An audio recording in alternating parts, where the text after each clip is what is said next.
If you want to block adult websites on your iPhone, whether it is your iPhone or maybe a child's iPhone or your teenager's iPhone, and you want to make sure they cannot access any adult websites, I'll show you exactly how to do it. It's super simple. The first thing we're going to do is hop out of here and open up the Settings app on your iPhone. From the Settings app, scroll down and tap on Screen Time midway down. And then scroll down from here and tap on Lock Screen Time Settings. This will ask you to set a screen time passcode. If you have a child or teenager, you can set a different passcode. This is different from the one you use to unlock your iPhone, and only you will know this so that your child or teenager can't just change these settings down the road.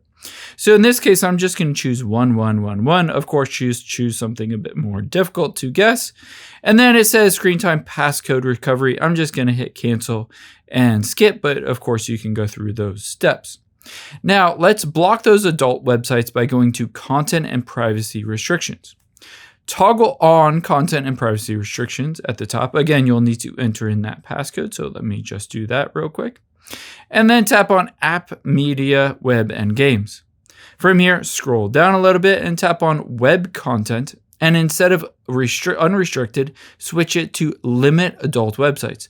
Of course, on here, you can choose to always allow certain websites or never allow certain websites. If you want to tap on that and enter in a URL of websites you specifically want to or don't want to allow. Keep in mind, this works in Safari as well as Chrome or any other browser.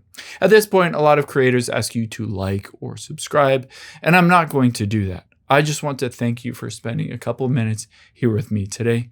I know your time is valuable, and I really hope this video helped you out and made your life a little easier today.